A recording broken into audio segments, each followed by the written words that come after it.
This is the talk show that takes a no-holds-barred approach to politics, where truth and integrity are the standard and the Constitution honored. From Renaissance Studios, this is Champion News Talk Radio.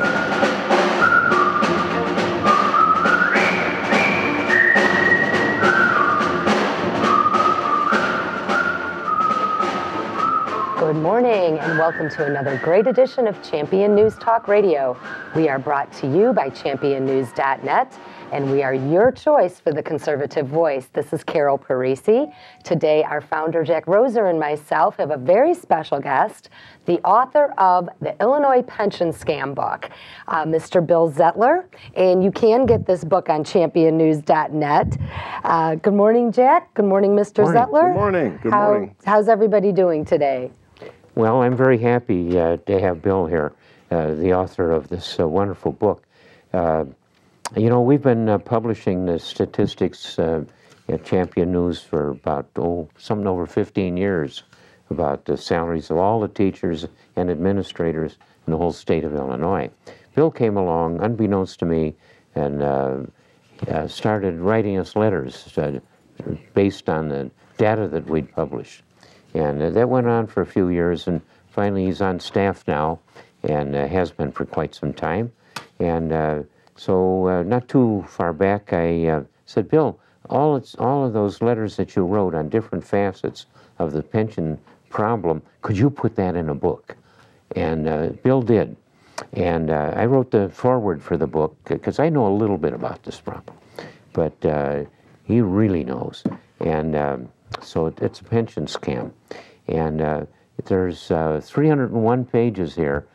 Couldn't it be nice and boring knowing all about the statistics of all the salaries in the state of Illinois? Could be boring. But he's turned this into, what, 50 chapters? About 50 chapters. 50 yes. chapters. You can crack this book open anywhere and read that chapter, and you'll find that it's a short story about an outrage that's going on in this school system. Unbelievably bad, huge incidents of waste and misplaced money. It's just amazing how badly this thing is organized and run. And this thing reads more like a mystery book that's, you wonder where it's all going to go. A mystery book? We're still wondering. Yeah, well, That's the this problem. guy, the problem has been laid out here, and none of these guys want to admit it. The business groups downtown talk about reform of education. They are afraid to admit what's in this book, that the way the K-12 education system is run has corrupted and bankrupted the whole state of Illinois. You might think it's bad enough for education. What they're doing is giving the kids a lousy education at an extremely high price. And he's got the details in here of how badly organized it is. These are the results of the way they're pushing your tax money around. Can I ask you something, Bill? Yes, ma'am. What made you get interested in pensions? Why did you have a passion for this? It was voluntary. We didn't look for him. It was just an accident. I found out that my neighbor was he was a retired teacher and administrator, and I found out what his pension was just accidentally. He didn't volunteer it. How did you find out? A neighbor told me. Okay. And I said, that doesn't sound right. So I started looking into it. And when I first started, and this was about 10 years ago, I couldn't get any information because this was before the Freedom of Information Act. And so they called this information personal, and you weren't allowed to get any personal information. Wisconsin does that to this day. You cannot get pension information out of Wisconsin. But when the Freedom of Information Act was finally passed, then I started getting details on the pensions, and it was just outrageous, and I just kept going and going because I couldn't believe it. Let me ask you something. If your neighbor was getting this exorbitant amount of pension, why did that disturb you?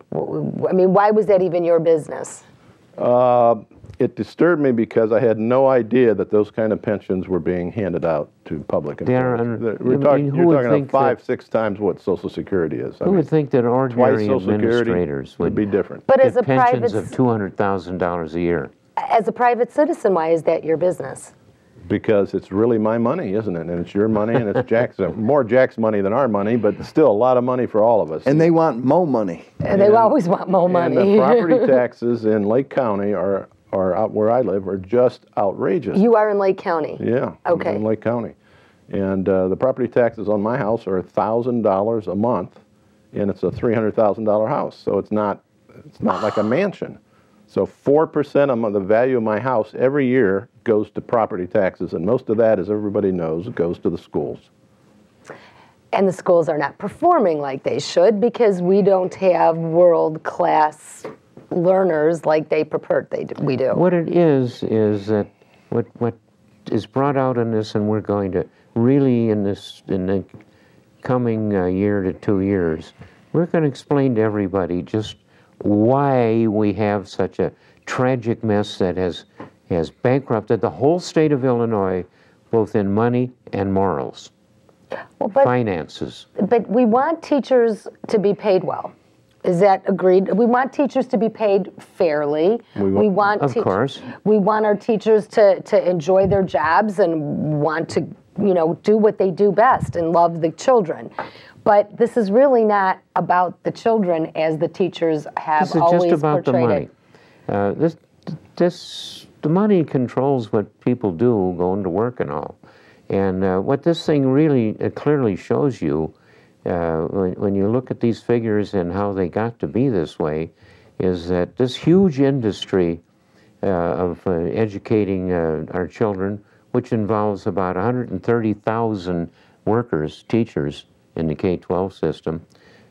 This huge system is, I can tell you as a businessman, that what people know about the practical things in life, like arithmetic, forget about it. They don't know. If they went to the Chicago public schools, they are just dumb beyond belief with things like arithmetic. And that goes for almost everything else, and certainly morals as well. It's a tragically badly run system. The only reason it runs well at all is due to a certain amount of teachers. There's a lot of teachers who went into this thing. I say half of them have brought their personal integrity to the job. And that's the only reason this stinking, rotten, crummy K-12 system runs well at all, is that you've got some people in it that, despite the awful management, which is done by the teachers' union, it's a joke thinking that the superintendent runs any of these schools or districts. It's run forcibly by the union. The board is elected with union power. So the teachers' union, not the teachers, but the union is running the K-12 system. And it really stinks to high heaven in the pension activity that borders on criminal, and the results are just awful. If you're in business like I am, you find out that people are very poorly prepared. The average person can't do arithmetic. And that's out here in the suburbs. That's not in Chicago. The people you're hiring are from District 300 or District 46 in Elgin, right? Let's talk about this teachers. They give money to their unions. They don't give it, it's taken from. They don't have a say-so. I think it's more than the money. It's about the power that the money gives them. And Michael, I know that you were going to say something. Well, you got to look at the cause. Why do they not care about education? Why do they not care about the quality of education? Because it's a monopoly. This is it. They put it out there, and this is it. There's nothing else. I'll give you an example. In Georgia, surprisingly, this hasn't happened in Illinois yet. There is a school in Georgia that has more administrators and teachers than they do students. What? Yep. Yeah, that was on the news recently. Well, that's easily possible. There are some good teachers. My son goes to a public school. There are a lot of good teachers. Exactly. We're not complaining about the quality of the teachers. It's the cost of the teachers. They're pinning it on the quality of the teachers. You talk to them, everything's about, we've got to get a better quality of teachers. They're talking about paying them still more, which anybody that's looked at this book at all would know it ain't That's crazy. The pay is way more than they need to get good teachers. Wisconsin has great teachers. Wisconsin has better scores than Illinois does. Wisconsin has Milwaukee. It has a big city with problems. There are 8 teachers in Wisconsin that make $100,000 a year. There are eight. Eight. That's... How many is that, Jack? I got a crooked finger. Okay, but no, five wait, and three is 8. There's 8. There's 10,000 in Illinois. 10,000. 10,000. That's more than 8. 10,081 if you want to be exact. It's not 8,000, it's 8 as against 10,000. That's exactly right. And every dollar of salary becomes pension. So if your salary is twice as high, your pension is twice as high. So the high salaries drive the outrageous pensions. In fact, they boost the pensions spiking and in the last 3 or 4 years. 25%. And they take your days of sick pay, which if you're really smart, you don't turn in as sick day. Nobody could be sick accumulate that them much. Up to a whole year. 2 years. 2 years of sick pay.